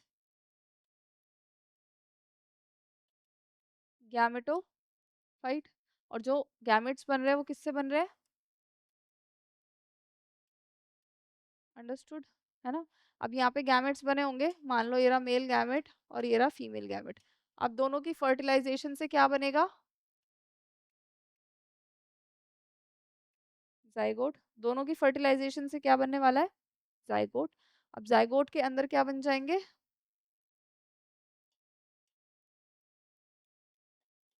spores.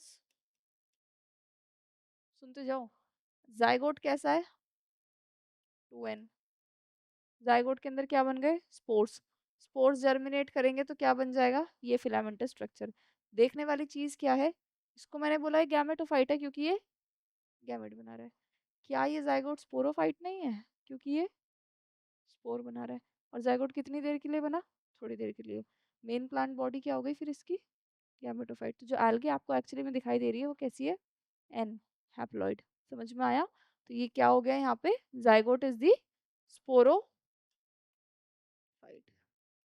ठीक है, तो यहाँ पे जाइगोट क्या है इनका? स्पोरोफाइट।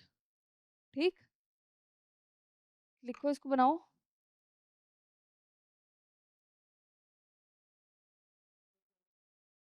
नहीं, पढ़ोगे नहीं?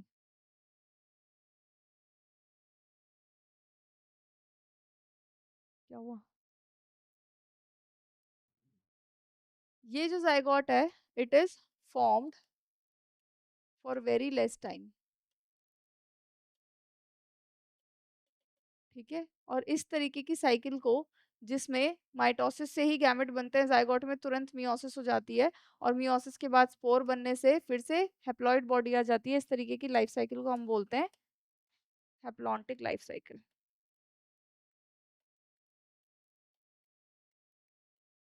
So,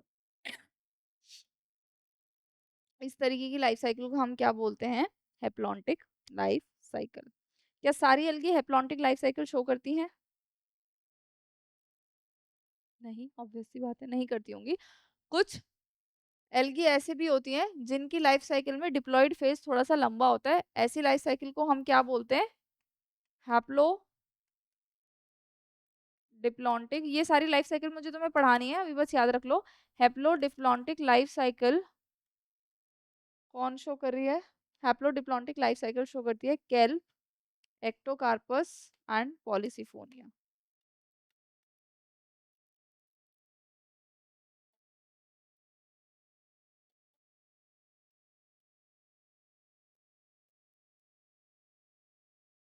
ठीक है, और डिप्लॉन्टिक लाइफ साइकिल जिसमें मेजर जो बॉडी है वो डिप्लॉयड होती है, वो शो करती है फ्यूकस।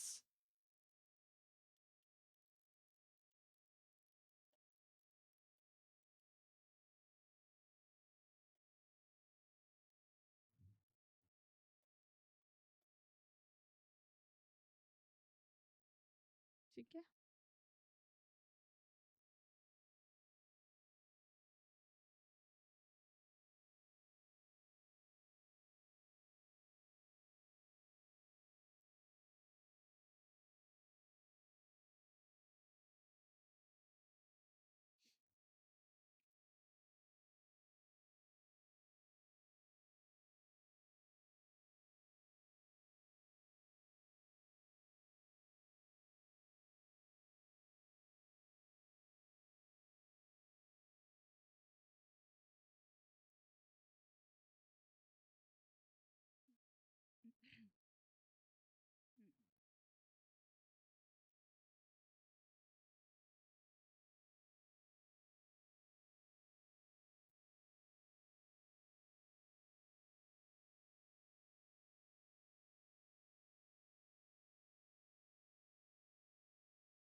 अब तुम्हें सबसे पहले तो मैं सारे एग्जाम्पल्स लिखवाती हूँ, ब्राउन एल्गी के, रेड एल्गी के।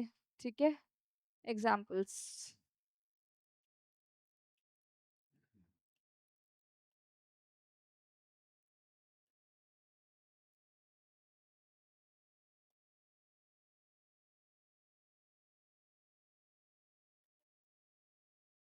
ये सारे एग्जाम्पल्स तुम्हें याद रखने हैं, फिर तुमसे अगर पूछा जाए कि इसमें कौन सा पिगमेंट मेन है, सारी चीजें तुम्हें फिर पता होनी चाहिए।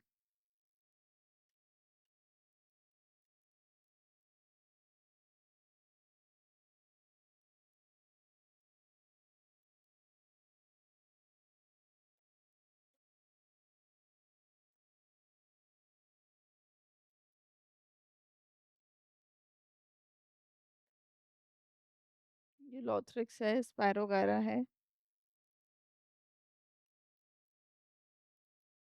लाइडोफोरा है, एंड ठीक।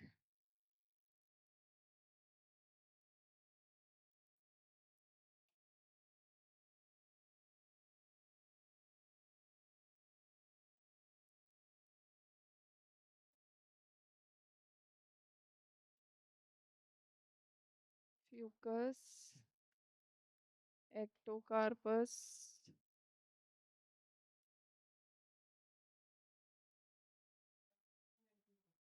काराहा, केल्प,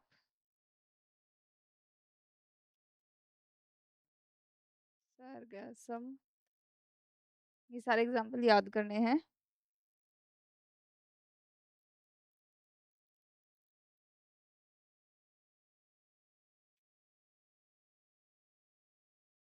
ये बड़े बड़े नाम तुमको देखने को मिल जाएंगे अब उसमें।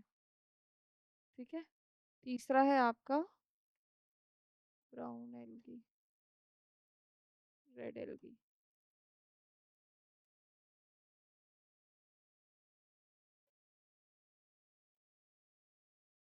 जेरिडियम,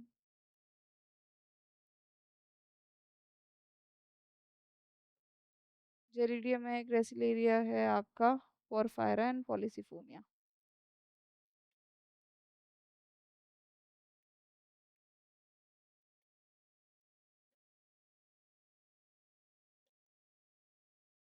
ठीक है,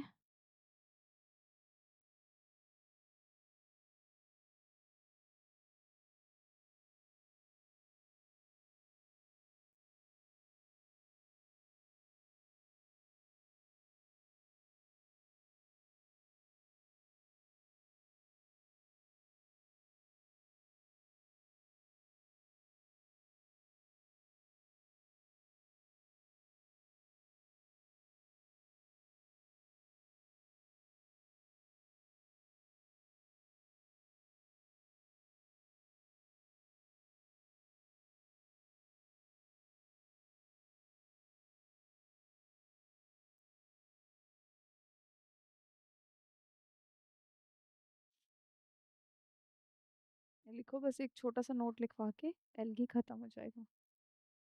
डन। देखो, जो गैमेट्स होते हैं या फर्टिलाइजेशन जो होती है बेस्ड ऑन की गैमेट्स हैं कैसे, तीन तरीके की होती है। एक होती है आइजोगैमस, और एक होती है एनाइजोगैमस, तीसरी होती है oogamous। आइसोगैमस में जो गैमेट्स होते हैं दोनों के इक्वल साइज होता है, यानी दोनों एक ही साइज के होते हैं। ठीक है, एनाइजोगैमस में क्या होता है, एक गैमेट जो होता है वो लार्ज होता है, दूसरा जो होता है वो छोटा होता है। ठीक है, एक गैमेट जो होता है वो बड़ा होता है, दूसरा छोटा होता है। और वो गैमेट्स के अंदर क्या होता है कि एक फीमेल गैमेट बड़ा होगा, मेल गैमेट के पास फ्लैजेला होगा, कुछ इस तरीके से। तो ये चीज है। अब हमें ये पता होना चाहिए कि आइजोगैमी किस में हो रही है उन एग्जाम्पल में से, एनाइजोगैमी किस में हो रही है, और ऊगैमी किस में हो रही है, वो भी स्पेशली बात अगर हम करें ग्रीन एल्गी की तो। ठीक है, तो इसके लिए नोट डाल दो। लिख लिया?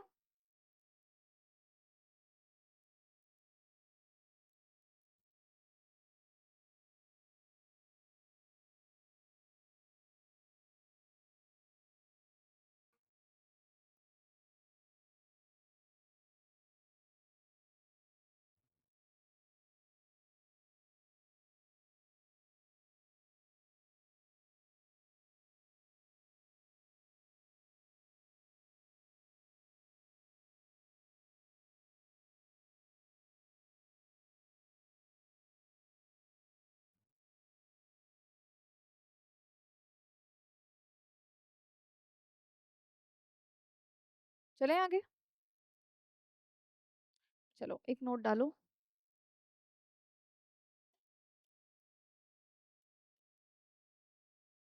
आइज़ोगैमस के एग्जाम्पल लिखवाती हूँ मैं। इफ आइज़ोगैमस में गैमेट्स मोटाइल हैं तो कौन सा एग्जाम्पल है? नॉन मोटाइल हैं तो कौन सा एग्जाम्पल है? तो आइज़ोगैमी में क्या होता है कि दोनों गैमेट्स जो होते हैं वो सेम ही होते हैं। नॉन मोटाइल में आपका एग्जाम्पल आएगा स्पायरोगायरा, और मोटाइल के अंदर आपका एग्जाम्पल है बहुत सारे। क्लैमिडोमोनास, यूलोथ्रिक्स एंड लाइडोफोरा। ठीक है, ये रहा आइसोगैमस का। एनाइजोगैमस का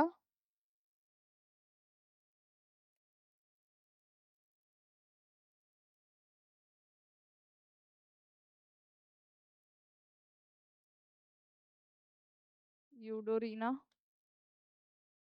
और ऊगैमस का एक एग्जाम्पल याद कर लेना,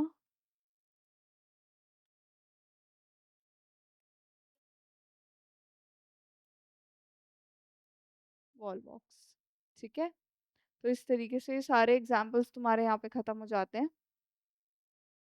एक बार इसको रीड कर लेना। ब्रायोफाइट टेरिडोफाइट रहा है। एनिमल किंगडम के बाद शाम को अगर टाइम लगता है तो इसको हम चैप्टर को खत्म कर देंगे आज। ठीक है, थैंक यू।